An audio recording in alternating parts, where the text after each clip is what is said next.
Greetings everyone and welcome to a video game review of Rome Total War. I'm Seth Kiparis, the cynical Croat, and I'll be your guide for this presentation. So you might ask yourself, what is Rome Total War? Well, Rome Total War, released in 2004, is a strategy game set in the period of antiquity. The time frame, to be precise, is 270 BC to 27 AD. It offers a prologue, which serves as a tutorial to explain you the gameplay mechanics.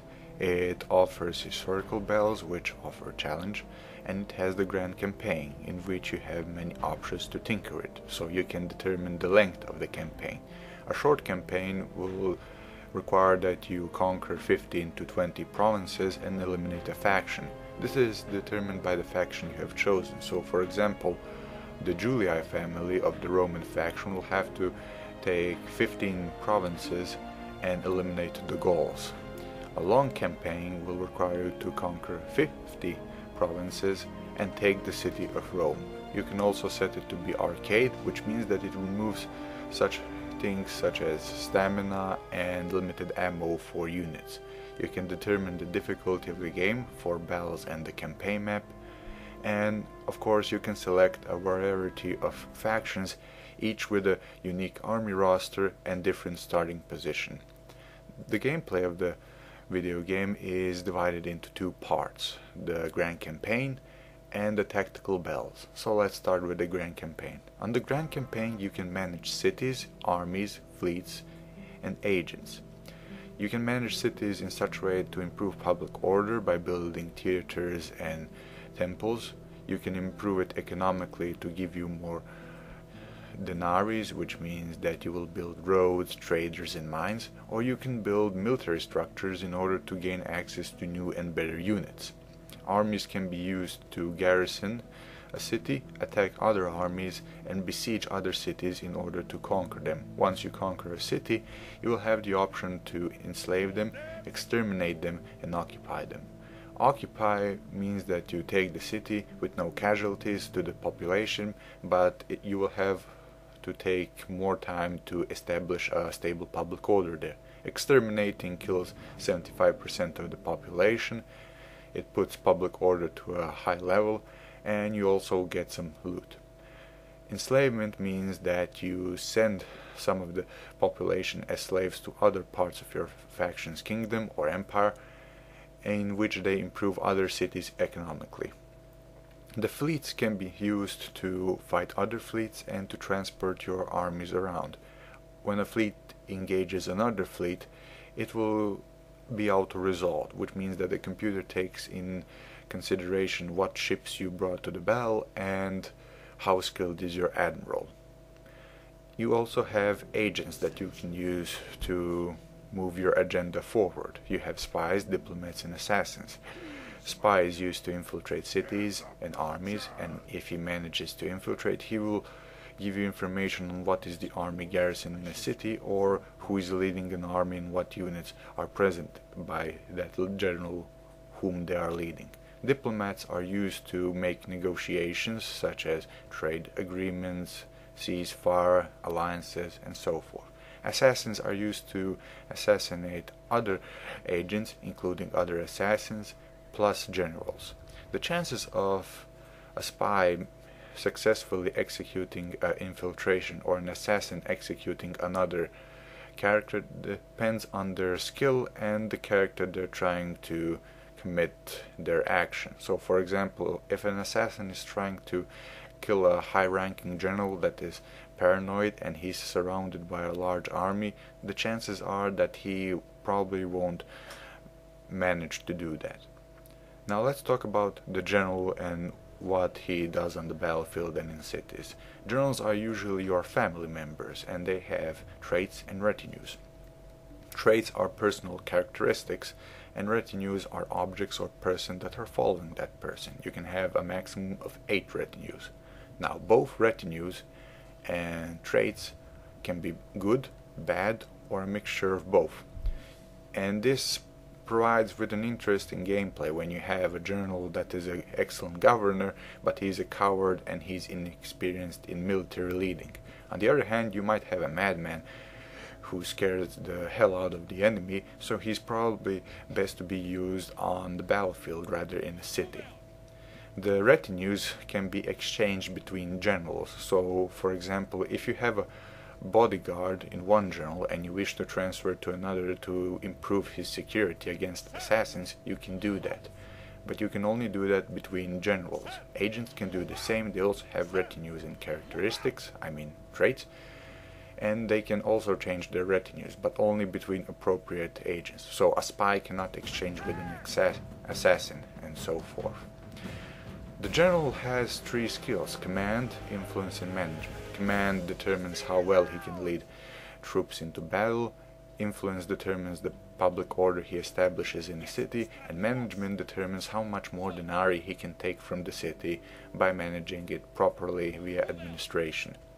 Now let's talk more about the map. So you have Europe, North America, North Africa, and the Near East. And the layout of the map provides for some interesting gameplay mechanics. So for example, when I was playing my Greek campaign, I noticed that the Romans were planning an invasion into my empire. So I sent out some of my generals into these mountain bottlenecks and built some forts. That way the Romans would either have to bypass them and lose time, or besiege them and crash the garrison inside those forts, thus losing time and men. In either case, I would have enough time to prepare my garrison in order to meet with the invasion force. This can also be applied with bridges and rivers. So if there's a bridge that serves as a shortcut to one of your cities, simply build a fort on one side of the bridge and force the enemy to go around or directly at the fort, his choice.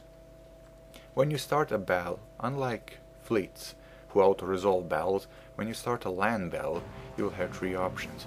You can either attack, retreat, or auto-resolve. If you choose to attack, then we are coming to the second part of gameplay.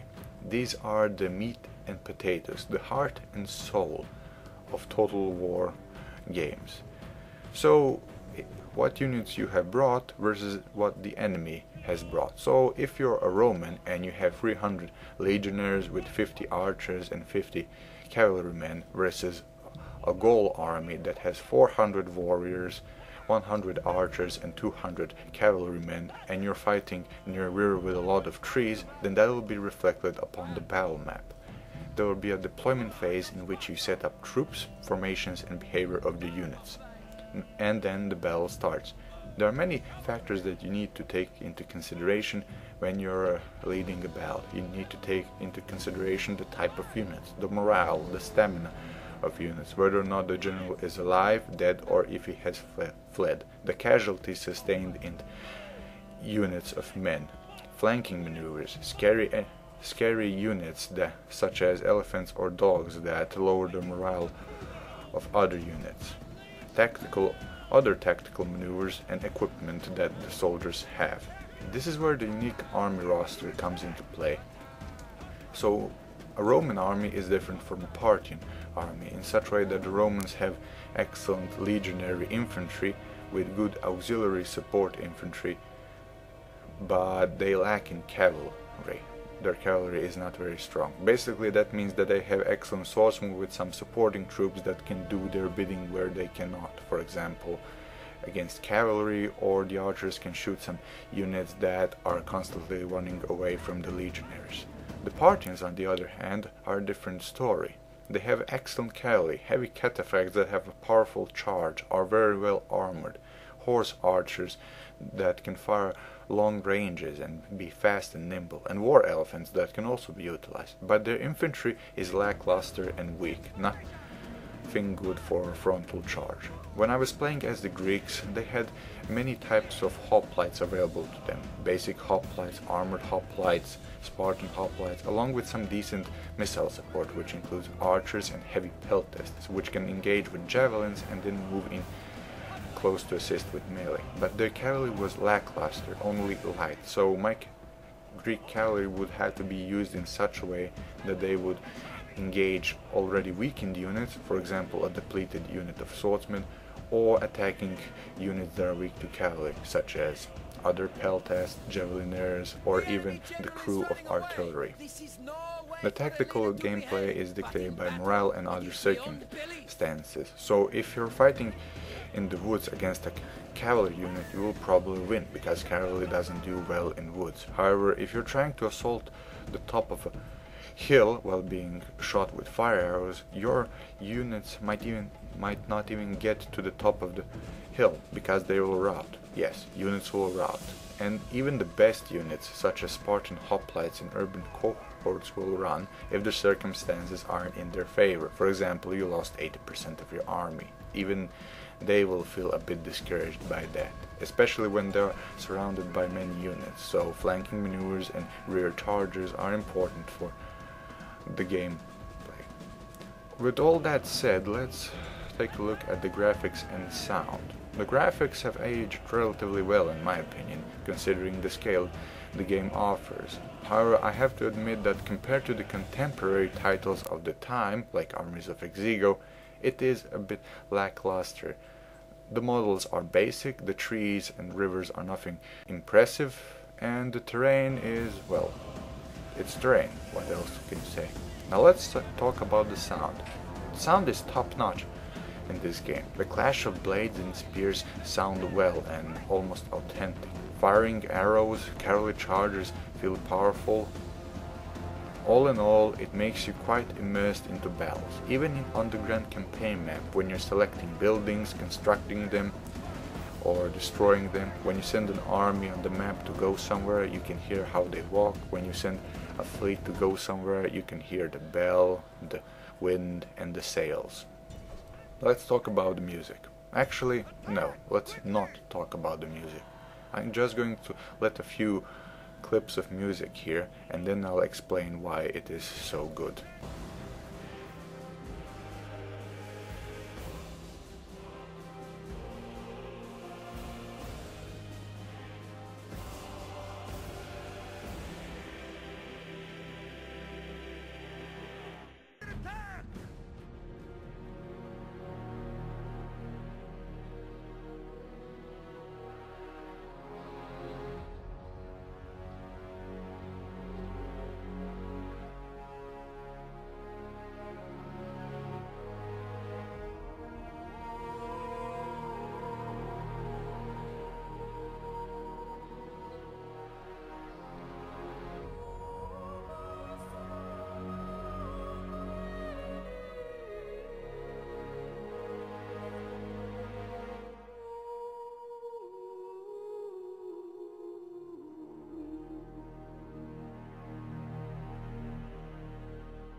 Completed, Commander!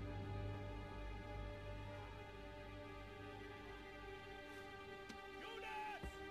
Units! Move out!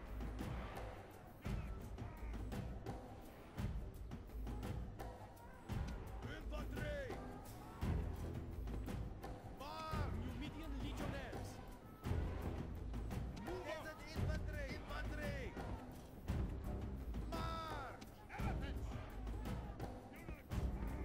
Forward! Units! Units! Double time! Ready! Quickly! Attack quickly!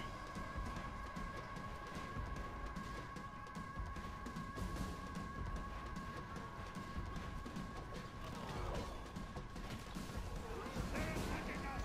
Legionnaires! Legionnaires! Charge! Elephants! Flat!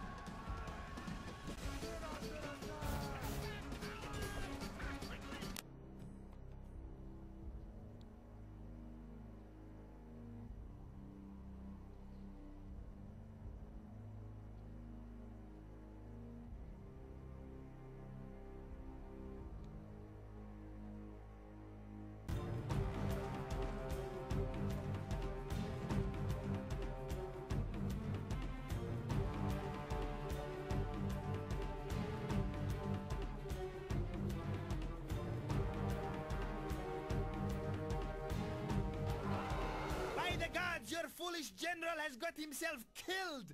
How will your soldiers greet this news?